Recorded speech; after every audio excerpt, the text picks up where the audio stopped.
What's up, everyone? Thanks for tuning into my channel, Jace's Own World. This video is going to be about me diagnosing and trying to figure out why my engine seized on my MK7 GTI here after doing an injector job and a carbon cleaning on it, which I've done before many times. So, yeah. There have been a lot of you who said it could be possibly a few things. One of them being starter, the other timing, the other it could be the balance shafts.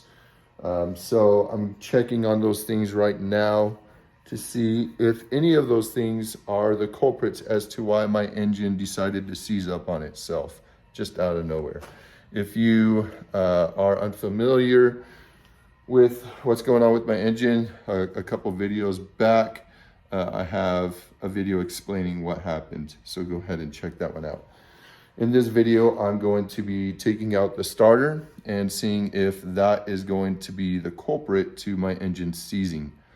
Let's get right to that. All right, okay, first I disconnected the battery, the negative cable from the battery, because you don't want that connected when you're dealing, especially with like anything electrical related and the starter is directly connected to the battery. Definitely don't want to go there. Let's go ahead and start from the top. I believe it's a 13 millimeter up at the top, and hopefully my 1/4 inch can get it. It shouldn't be that tight. Sorry about the lighting. It's just not the best right now.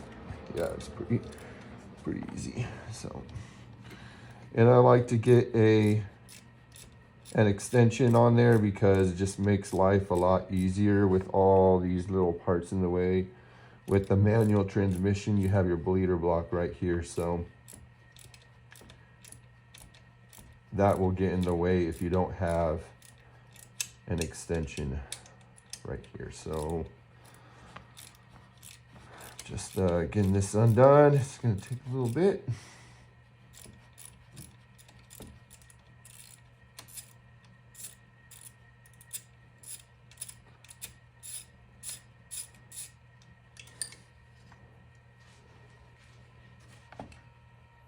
Don't lose that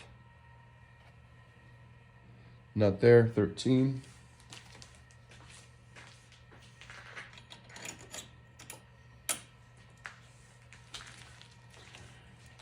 Now I'm going to go underneath the car and remove the other 13. This you're gonna remove here, these 2 wires. If you've watched my other videos, those wires connect from the block, which is this connection, to the chassis. So that's a block to chassis, or chassis to block ground wire. Now I'm going to go underneath there and remove the bottom one.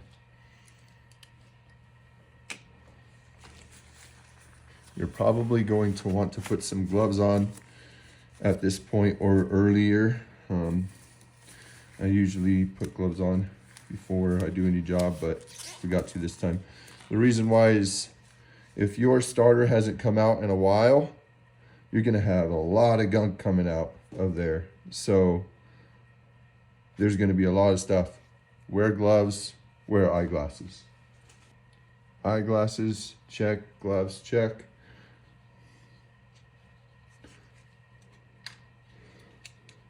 For this one, I'm going to use an impact.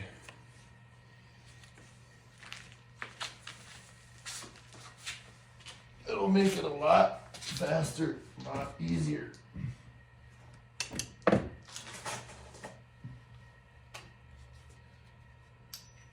But I don't think I need the extension. I'll try it out without the extension.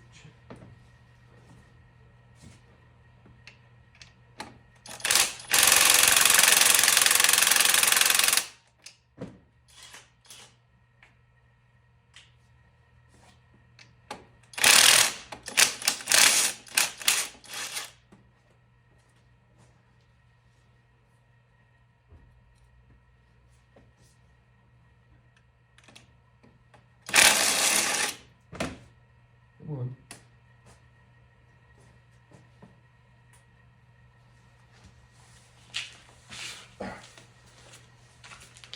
So you can use an impact depending on how big your impact is. Mine's just a little too big to get into that little spot. So I'm gonna have to use the ratchet, but it is also a 13.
I'm gonna have to get another nut for this, because this one is just on there. It doesn't want to come off that easily. It's probably stripped on the threads.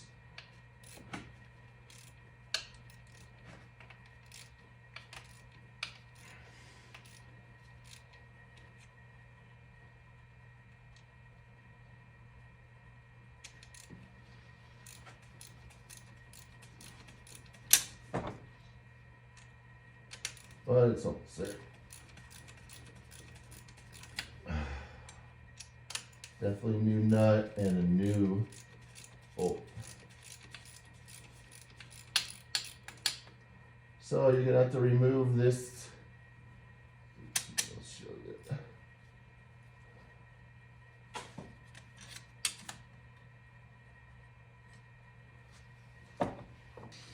you. Okay, there's just one more bolt down there, but this 13 removes on a bolt that connects the starter to the transmission, and it holds this bracket on.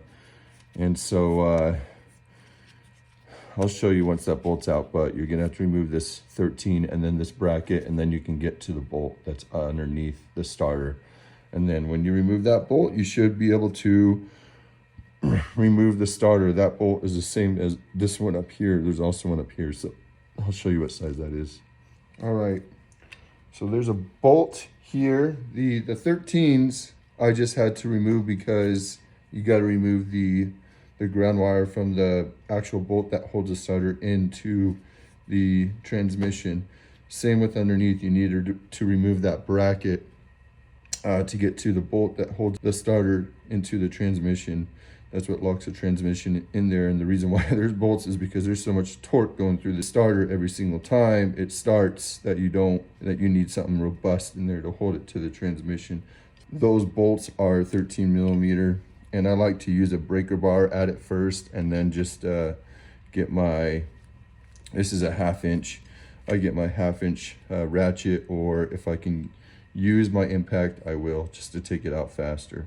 But I started off with the breaker bar because it's so much easier, because they're in there pretty tight. Let's get that. Most of you guys watching this probably know I'm taking the starter off because, let's see if I can get it. Because I'm going to check to see if the starter is actually seized up, causing the engine not to crank over. Let's get it here, hopefully. There we go.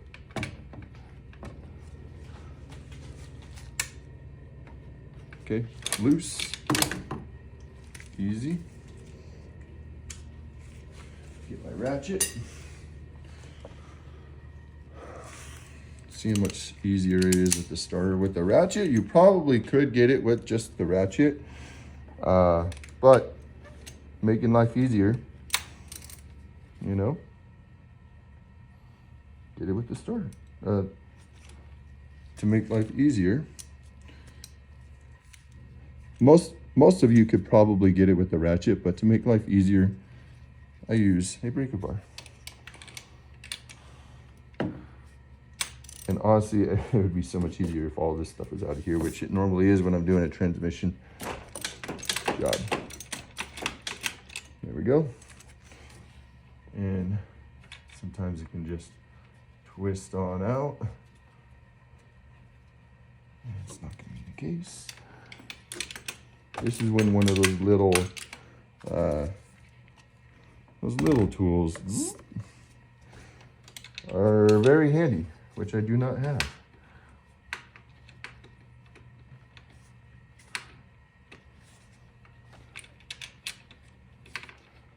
I would also have had the bleeder block removed out of the way when doing this job, but I don't want to take the bleeder block and have to bleed the clutch. So I'm not going to do that.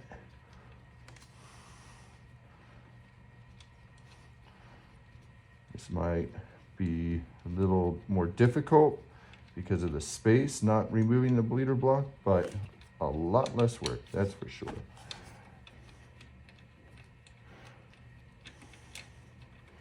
Not like the bleeder block is hard to bleed. I have a pressure bleeder that I use. There's that pretty long bolt, guys. You can see a lot of the threads there. So that's the top one, just need the bottom one, we're good to go.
Okay, that's done.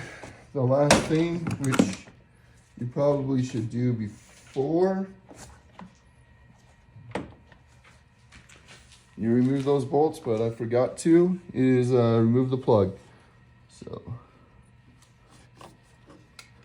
just a little.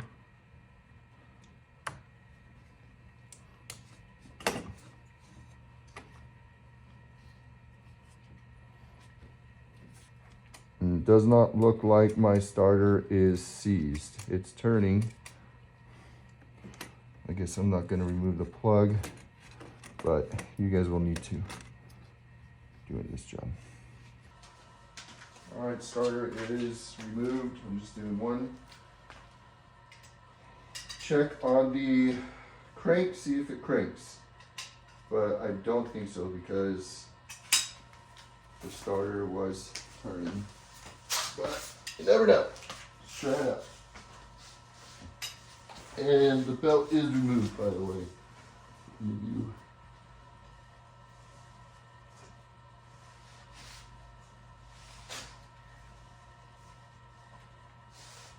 Nope. It is not turning. Let's try it from up top.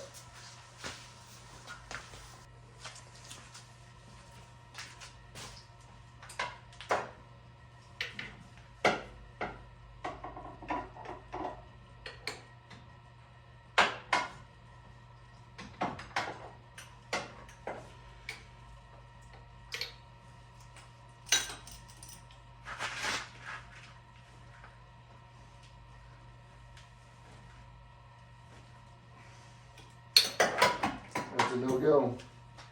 It was not the starter. Not the starter. Bummer. Well, it was not the starter, everyone. That's too bad. And I did notice after taking the starter out that the connector to the starter is just frayed and decayed. I've probably taken that starter off an easy 8 times now. So between me getting a pick in there every single time because that connector is kind of difficult to get off, I could see why the connector is bad. So when I finally get this car up, I'm gonna have to put it on my list, get a new electrical plug for the starter, which kind of sucks. It's almost like I should just get an entirely brand new wiring harness at this point for this car. But anyways, as you saw in the video, it was not the fault of the starter. Taking the starter out did not fix the seized crank issue on this car. So we're gonna check that one off the list, but it's good because these are the little things that you need to check, right, before you go ahead and start doing another job on it. The next thing I'm going to be doing is coming around and I'm going to be taking off the upper timing cover and then the bottom timing cover here down below. I've taken the upper one off before to replace the gasket on it, so it's not a very difficult job. It's actually very easy. The bottom one should be very easy because it's accessible underneath right now with the car up on jack stands. But that one has a sealant on it, so it's just not bolts bolting to the block there. So I'm going to have to remove all the bolts and then take a pry bar or something to take the bottom cover off with the sealant and then scrub it all up and then inspect it. So that's the next step in this process of figuring out why my engine seized up. If I find anything in there, that would be awesome. But at the same time, timing chain kits are not cheap, and you don't want to get timing wrong. And then if you put it all together, something still could go bad. I'm also going to be checking the balance shafts while I'm in there when I do that job. So stick with me with this whole GTI process. It's gonna get fixed someday, somehow, but in the meantime, it's just the diagnosing to figure it out, all right?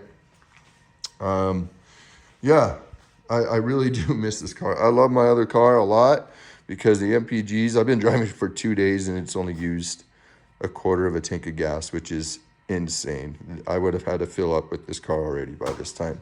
So that's really awesome about it.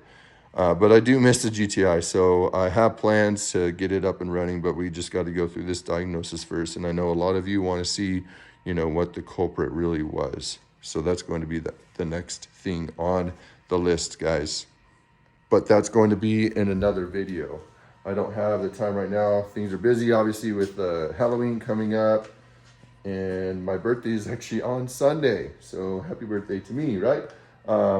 So there's just a lot of things coming up, a lot of different events to go to and all sorts of stuff. When I find the time and all that stuff, I'll get to that and post a video about it. Thank you all for subscribing and watching my videos and commenting. I enjoy commenting back to all of you guys as much as I can. And you guys have been very helpful and very positive, and I really appreciate it.